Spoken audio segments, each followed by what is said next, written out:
Title: The War for the Driveway, A Homeowner's Revenge. Buying a home was supposed to be a dream come true. A fresh start, a peaceful life, and a place I could finally call my own. I had no idea that I was walking into a war zone. Oakhaven Estates looked perfect on the surface. Tree-lined streets, neatly trimmed lawns, and houses that seemed straight out of a postcard. But beneath the picturesque facade was a dictatorship, ruled by a single woman with an iron fist. Her name was Karen Whitmore. Karen was the kind of person who lived and breathed HOA regulations. She saw herself not as an elected official but as a queen. With her army of rule-following minions, also known as the HOA board, she micromanaged every inch of the neighborhood, right down to the shade of beige allowed on front doors. I didn't know any of this when I bought my house. If I had, maybe I would have thought twice. Maybe. The first sign of trouble came a week after I moved in. One morning, as I stepped outside to grab my mail, I noticed a bright red envelope taped to my front door. It was impossible to miss, fluttering slightly in the breeze like a scarlet warning flag. I frowned, peeled it off, and read the bolded words. Notice of violation. My offense? Unauthorized vehicle storage. Translation: I had parked my own car in my own driveway. I blinked. At first, I thought it had to be some kind of mistake. Maybe the HOA had mixed me up with someone else. But no, the notice was addressed directly to me. I looked around as if expecting someone to pop out from behind a bush and say gotcha. But the street was quiet. I sighed and did what any reasonable person would do. I called the HOA office. Karen answered. "Oh," she said, her voice dripping with fake politeness. "I was wondering when you'd call. We've received multiple complaints about your vehicle being left outside." I frowned. Complaints from who? I'm afraid that information is confidential. She paused for effect. But rules are rules. You'll need to move it into your garage. I laughed. Are you serious? My car hasn't broken down. It's not covered in rust or spray paint. It's a clean, fully functional vehicle. Karen chuckled in that smug, condescending way that made my blood pressure rise. I understand your frustration, but I strongly suggest you comply. Otherwise, there will be fines. My jaw clenched. Fines? For parking in my own driveway. Yes, she said smoothly. If the violation isn't corrected, you will be charged $250 plus $50 per day until the issue is resolved. I was speechless. Karen wasn't making a mistake. She was enforcing her own personal dictatorship. And if I didn't fight back, she'd bleed me dry. That night, I dove into the HOA regulations. I read every single page of the covenants, conditions, and restrictions, CC-VARS. And guess what?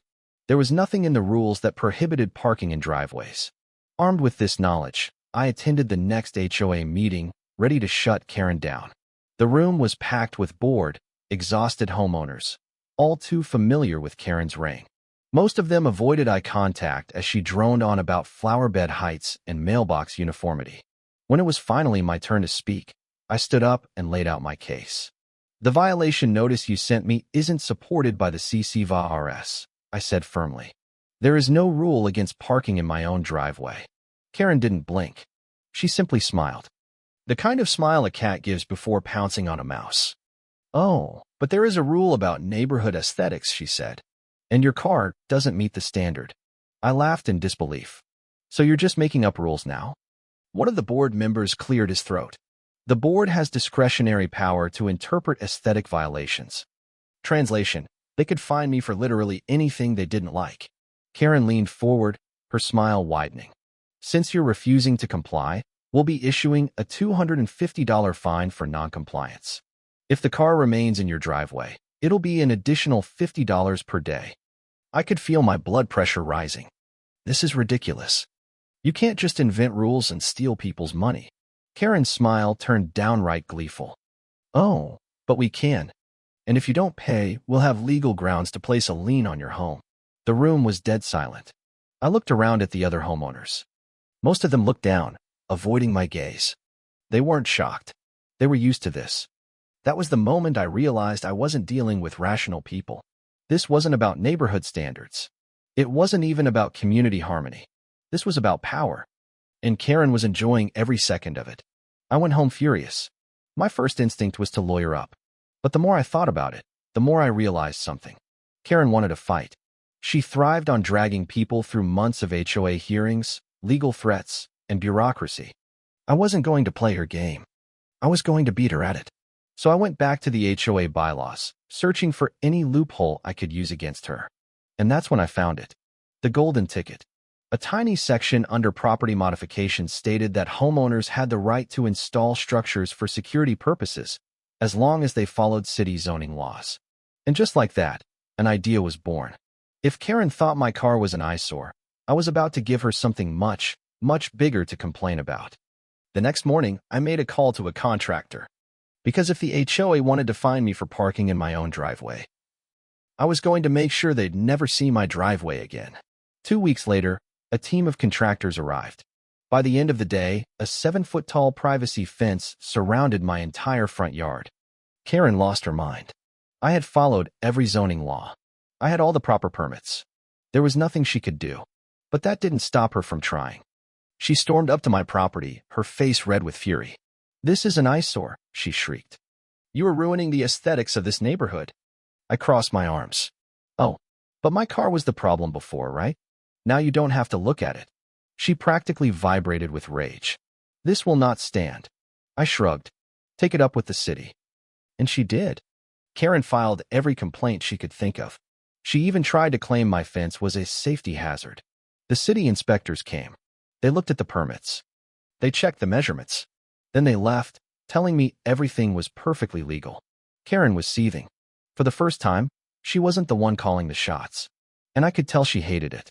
Karen was like a wounded animal, cornered, angry, and unpredictable. After the city inspectors shut down her complaints, she wasn't just mad. She was desperate. The next morning, I woke up to find a new violation notice taped to my fence. Notice of violation, unauthorized structure, immediate removal required. I stared at it for a long moment, then laughed. Karen had officially lost it. I had followed every zoning law. I had all the proper permits. And yet, here she was, trying to flex her power anyway. She wasn't following the rules. She was making them up as she went. I grabbed my phone and snapped a picture of the notice before heading straight to the HOA office. Karen was sitting at her desk when I arrived, looking smug as ever. I tossed the violation notice onto her desk. "This is a joke, right?" Karen tilted her head. "Oh, I assure you, it's very real. Your fence is a violation of community aesthetics." I leaned forward. "Funny, because the city inspectors said it was perfectly legal." Her smile faltered for half a second before returning. "The city may have their rules, but we have ours. And according to our regulations, the fence must come down." I crossed my arms. "Show me the rule." Karen tapped her perfectly manicured nails against her desk. "The HOA board has the authority to issue new guidelines for community maintenance. We recently decided that large privacy fences are a disruption to the neighborhood's visual appeal." I smirked. "When was that decision made?" She didn't answer. I already knew why. "It wasn't made at a meeting, was it?" I said, shaking my head. "You just invented this rule after your complaints got denied." Karen's smile became razor-thin. "You're free to appeal the decision, of course. But until then, you'll be fined $500 per week until the fence is removed." I stared at her for a long moment. Then I smiled. "All right, Karen," I said. "Let's play." Karen thought she had trapped me. But she forgot something important. I never play fair. That night, I got to work. First, I went public.